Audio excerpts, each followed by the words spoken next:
All right, welcome to the next set of notes for Intro to Stats at CCD. In this section, we're going to go through Module 6. Module 6 is a lot of vocabulary terms, so this one is going to be done in PowerPoint. So Module 6 talks all about different sampling techniques. So choosing a sample. So when you do a study in statistics, if you take a poor sample, nothing that happens after that matters. So your study is only as good as the sample that you use to collect your data. And there are a lot of different types of sampling techniques that we're going to look at. And we'll talk about kind of some of the pros and cons of each of them. Okay, so it's very important that you take your sample well, and it's very important that you understand what can happen if you don't take a good sample. So it can invalidate your entire study if you take a bad sample. So there are two things that we have to keep in mind. Our sample must be representative of our population, meaning if we have a population of, let's say, the students at CCD, we must take a sample that's representative. So we can't only look at first year students at CCD because you have students that have been at CCD for much longer. You can't only look at female students because now you're not looking at any of the male students at CCD. So you want to make sure that you're getting a sample that's representative of that population of interest. The other thing we want to keep in mind is to minimize bias. And we're going to talk later in this section about what bias is and some of the ways that we can avoid bias and what can happen if you have bias in your sample. So that's something that we'll look a little bit more at later on in this video. So a case study that we're going to look at and kind of introduce you to some of the types of sampling. So the question you have is you want to determine the musical preferences of the students at your school. So the first way that you think about posting or finding this information is to post a survey on the university bulletin board asking students to vote for their favorite type of music. This is what's called a volunteer study, and it is biased because only people with strong opinions will respond. Think about it this way too. Another type of volunteer study is the surveys you get on the bottom of your receipts. They're everywhere now. King Soopers, Taco Bell, Subway, they're everywhere, no matter where you go. Clothing stores have them now. You know, they'll say, oh, fill out this survey and we'll give you 10% off your next order, or fill out this survey and you'll get a free cookie. That's Subway, by the way. Only people with a really strong opinion are going to respond to those surveys. So either people who had a really, really positive experience or people who had a really negative experience. Those are the people that are going to respond to those types of surveys. The same thing happens with like online retailers when they, you buy something on Amazon and then you get an email 2 days later saying, hey, let us know what you think of this product. Well, the only reviews you typically see on there are 5-star and 1-star reviews because it's either people that are really, really happy with the product they purchased or it's people that are really unhappy with the product that they purchased. You don't really see a whole lot of the middle ground with volunteer studies. Okay, so that's an example and a few other examples of volunteer studies. So the second way you think about doing your survey is to stand outside the student union, or in our case, maybe like the Tivoli building, and ask passing students to respond to your question about musical preference. This is what's called a convenience sample. It was convenient for you to stand outside that building and just ask people as they walked by. This can be problematic because you may favor people with certain characteristics. You may favor people that are around the same age as you. You may favor people of the same gender as you. You may favor people of the same race as you. Okay? So this is also biased because you aren't necessarily going to get that representative sample. So we want to try and limit these types of samplings. And convenience sampling is so easy to do, and so we see it all the time. But it's really not a good way to take a sample. So then the next thing you think about is to obtain a student directory with email addresses of all the university students and send the survey to every 50th person on the list. This isn't a bad way to do a sample. This is called systematic sampling. It's lowering your chance of bias because you aren't necessarily going to be favoring one characteristic in the population over another. But there is a little bit of bias still because if you have siblings, they're going to be next to each other on that list. And if you select one sibling now, there is no possible way that you could get that second sibling to be chosen. So it kind of limits who you can get on in your sample in that way. I would much rather, however, see you do a survey like this with the systematic sampling as opposed to the previous sampling technique, which was the convenience sampling of standing outside the Tivoli. Okay? This is much better than volunteer and convenience sampling by far, but it's still not the best. The best is if you obtain a student directory with email addresses of all the university students and you send the survey to a simple random sample of students. There's no bias created by doing a simple random sample. And we'll talk here in a few minutes a little bit more about what a simple random sample entails and how you can conduct one. So let's go ahead and look at our sampling plans. So the first one is a simple random sample. So a simple random sample is a sampling plan in which each individual has the same chance of being selected. So you're not going to eliminate the chance of one person being chosen just because they're siblings with another person. There's that same chance of you getting both of those siblings as you getting neither of the siblings. So some examples of ways that you can do a simple random sample is you can select names from a hat. So take all the names of everybody in your population and randomly draw however many people you need for your sample. Okay, that's one way to do it. Another way to do it is to create a list of numbers for each individual. So put a number next to each person's name. And then you can go ahead and use what's called a random number generator to select those people. And there's a really great website called random.org, which has a random number generator on it. You can also use your calculator to select numbers randomly. And I can go ahead and create a video showing you guys how to do that because you are going to have to do some sampling for your project that's coming up here soon. So I'll definitely show you guys how to do that in your calculator. I can also show you guys random.org. Those are two ways that you can generate numbers randomly to be able to pick that sample. Okay.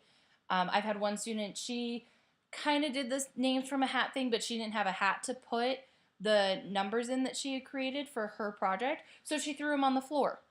And then she just like randomly picked out a few numbers from the ones that she threw on the floor. And that's how she created her sample. That also works. Okay. So the key with a simple random sample is that every individual has the same chance of being selected. This is the best way to do a sample. There is no bias when you do this. There are no problems that are going to come up later on with your sample. The second way to do a sampling is a systematic sample. So this is the one that we saw where every 50th email address was chosen. So this is where you select every kth individual in the population. So let's say you decide you're going to sample every third person in the graphic that we have here. So you sampled the second person, then you counted 1, 2, 3. You sampled the fifth person, then the 8th, then the 11th, and you continue doing that until you've sampled however many people you need for your survey. Or until you've gone through the list of everyone and you've gotten every third person in your population. So again, this one is better than other methods, especially convenience or volunteer surveys. But here, as we can see in this graphic, because we chose person number 2, now there was no chance that person number 3 or person number 4 was going to be able to be selected because they were in between that every third person. So the chance that each person is selected is not equal. And that's what makes it a little bit less of a good sampling plan compared to that simple random sample.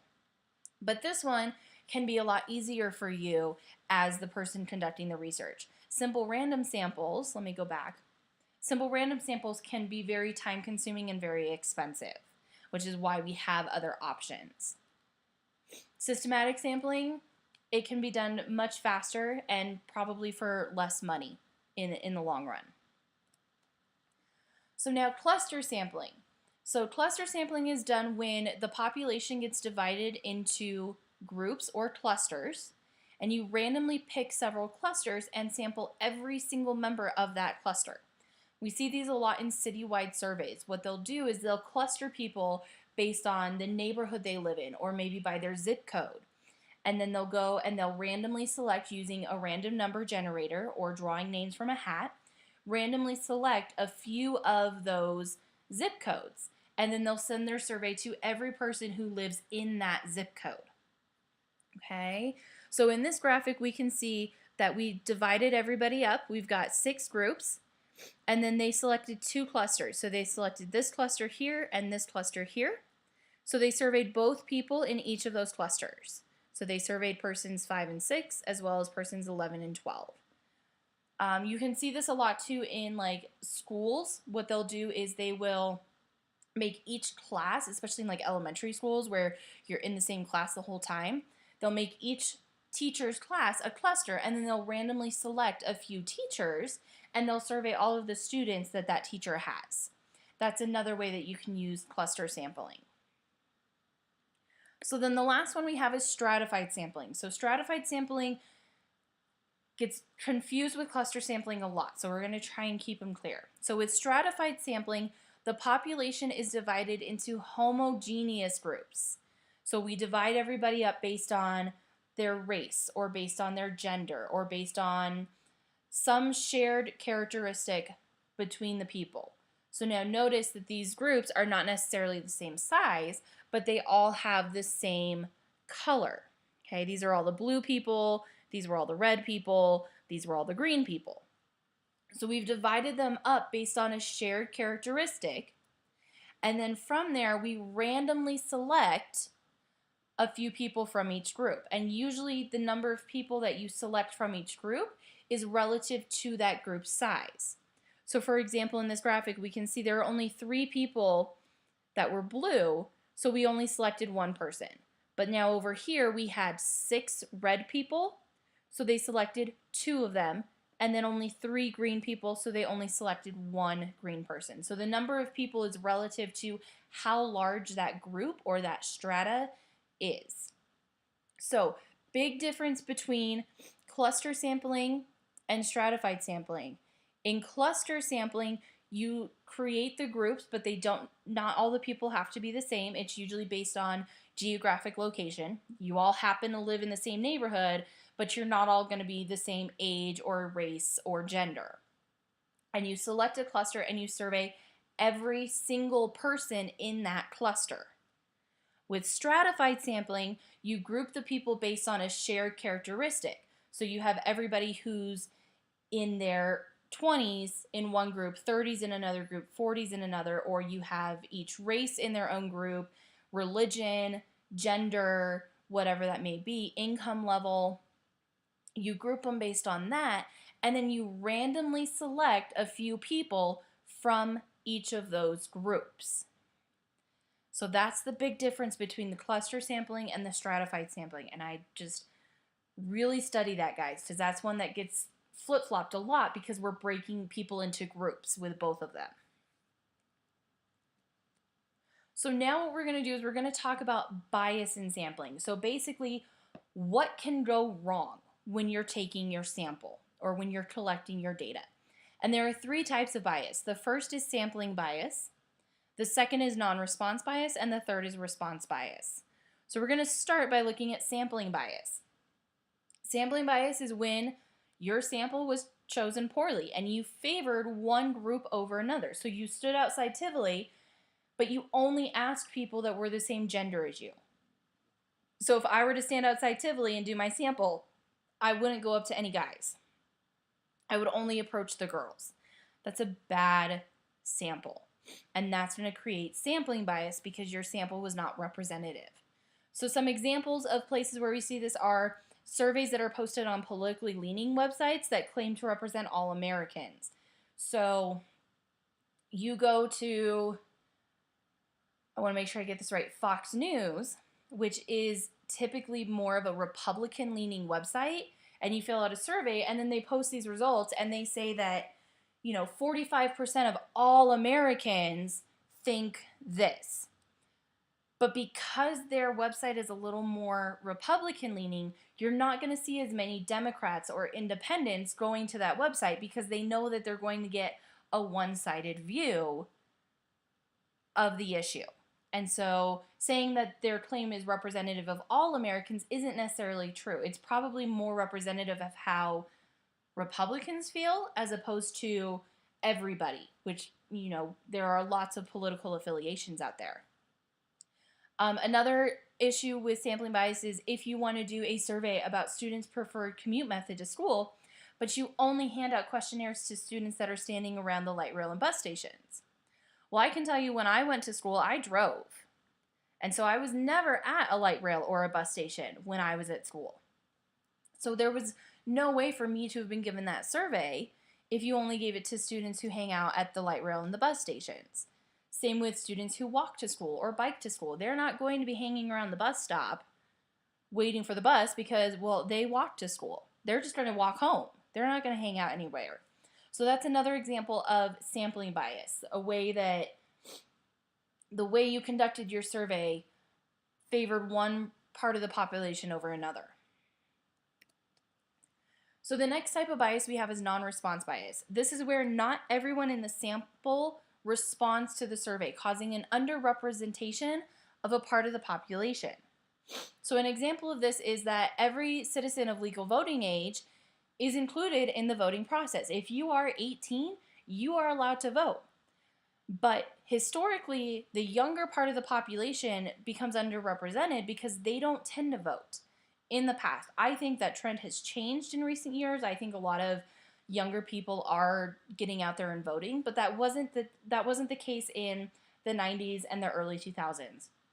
When you would talk about who went out and voted, it was usually like, people in their 40s, 50s, and above, and people in their 20s and 30s, they were like, oh no, it doesn't really matter for me, it's not going to affect me, so I'm just not even going to bother. So we weren't getting the voice of the younger people because they just chose not to vote. And so we had non-response bias in our voting process. Another example is a telecom survey, which for those of you who don't know is a telephone survey when they call and they ask you questions. But they conduct it during business hours and they're calling people's home phones, which a lot of people don't have home phones anymore. That's going to cause non-response bias because anyone who works during normal business hours, 9 to 5, isn't going to be home to answer the phone call. Or if they're calling cell phones, they're at work. They're not going to answer the phone. And nowadays, there's huge non-response bias with that because how many people actually answer the phone if they don't know the phone number? I can tell you I don't because I don't want it to be a robocall and now all of a sudden it's in their system that I answered their phone. So if I don't have your phone number in my phone, I'm not going to pick it up. Okay, so we see a lot of non-response bias with telephone surveys because, yeah, you're part of the sample that they were trying to take to find out about how you feel on some issue, but because you don't answer the phone, now you're kind of skewing that result a little bit. And so with these surveys, you're going to get more of like the retired age people because they're most likely going to be sitting at home watching TV when you call them during those business hours. Or you may get some people that work from home. Okay, you might get kids, in which case most of them should say, okay, never mind, right? But non-response bias, it's a huge problem with phone surveys, which is why phone surveys are a bad way to take a survey. Just going to throw that out there. And response bias. Response bias is the largest list of ways that you can get bias. So response bias occurs when the responses don't reflect the person's true feelings. So you ask them a question, but they basically lied. And this can be caused by open versus closed questions. So if you're asking a question and you're saying, what's your race, but you only list 4 possibilities and you don't have an option for people to fill in their own choice, well, that's going to cause problems because there are some people who maybe are a mix of different races, and so they want that other because they want to say that they are a mixture of different races. If you're only putting 4 races on there, there's a lot more than 4 races in the world. Okay? We're also seeing this now with surveys that have gender put on them. If you put what is your gender and all you put is male or female, there's a lot of people that don't consider themselves male or female. There's a lot of different genders that we have to take into account nowadays. So this is something that can change as the times change as well. The second one is unbalanced response options. So again, that kind of goes back to like the open or closed questions. It could also be if you're doing on a scale of very satisfied to not satisfied, how do you feel about this product? And the only options you give are very satisfied, satisfied, or not satisfied. Well, what if you're kind of like in between satisfied and not satisfied? Like, yeah, the product was okay, but not so much that you didn't like it. You know what I'm saying there? So we want to make sure, you could do like on a scale of 1 to 10, where 1 is not satisfied, 10 is very satisfied. How do you feel about the product? So then people have the option of kind of going in between options. Another example is a leading question. So if the question is written in a way that kind of leads the person to an answer, so a question that says, keeping in mind that most Americans feel this way about dogs, what are your opinions on dogs? Well, that's kind of leading you towards an answer because you've already given them information about other people. And so they're going to tend to agree with whatever you've already told them. The order of the questions can cause response bias. If you have, a question that's based on the answer to a previous question, that can kind of cause people to change their answers, even though maybe they shouldn't be. Complicated questions, really long questions that take a long time just to get through the question. And then the final one is sensitive questions, asking people about their opinions on gun control, abortion, politics, religion, anything like that. That can be considered a sensitive question and can cause a response bias because the person may not necessarily feel comfortable telling you how they really feel about something. So they're going to say the other thing so that it doesn't make them seem like a bad person, or they don't want to be judged based on their opinions. So some examples, asking people what their favorite food is. If you just throw out to someone, hey, what's your favorite food? I hate that question because I can't ever decide what my favorite food is. It really depends on the day. Okay? Asking people whether they're Republican or Democrat. One, what about independents or, the other political affiliations out there? Secondly, in certain political climates, it cannot be such a great thing to identify as Republican or Democrat, depending on the political climate of the time. And then lastly, asking a person if they've ever cheated on their partner. Who's actually going to admit that? Nobody, because if you say that you've cheated on someone, everyone around you is now going to judge you based on that. So most people would lie and say, oh no, I've never cheated on my partner. So those are some examples of ways that we can have response bias. So what I want to do is I want to show you a case study real quick that illustrates the importance of properly conducting your survey and gives you a real world example of how a poor survey can have dire consequences. So we're going to look at this case study. In 1936, the magazine called Literary Digest predicted that Landon would defeat Roosevelt in the upcoming election. However, Roosevelt won the election with 61% of the popular vote. So what happened? Why did this magazine get their predictions so wrong? Why did they say that Landon would win when in reality most of the population ended up voting for Roosevelt? Well, some things to keep in mind. 1936 was the middle of the Great Depression. The survey was sent out to magazine subscribers, telephone directories, and car owners.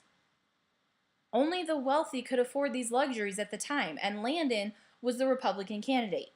And in the 1930s, Republicans were rich white men. So only the rich white men were getting this survey, whereas most of the population was not that. So most of the population was not going to vote for Landon. Okay? So the way that they conducted their survey, by only sending it out to people who could afford magazines, afford telephones, and afford cars, caused a huge bias in their results, because then they only looked at those people. They didn't look at the people that were standing in line for bread waiting to see if they were going to be able to get any that day, because they just didn't have the money. So they published the article saying that Landon was going to win. Landon loses. What happened next? Well, the readers of the magazine were so mad about this result. They were so excited because the magazine said, Landon's going to win, Landon's going to win. and then it came back and he lost. The people who read these magazines were so upset about this that they canceled their subscriptions to this magazine. And 2 years later, by 1938, the magazine was out of business. I did a little bit of research further into this, and the magazine was actually purchased by another company a few years later, and then that magazine subscription also went out of business by like 1944 because they couldn't, once people found out that they had purchased Literary Digest, the people were like, oh hell no, we don't want that. Okay. So this actually not only caused their magazine to go out of business, but it actually caused another magazine to go out of business as well. So here's a real world, this really happened, real example of how a poor study can have really dire consequences. It caused a magazine to shut down, a magazine that had thousands, maybe even millions of subscribers, and they went out of business. That's like the Denver Post publishing something and getting it wrong, and so everyone says, screw this, I'm not going to read the Denver Post anymore, and now all of a sudden we don't have the Denver Post. Or Time Magazine, or another large magazine publication that's very prevalent. Okay, so that's it for bias and sampling techniques, and I will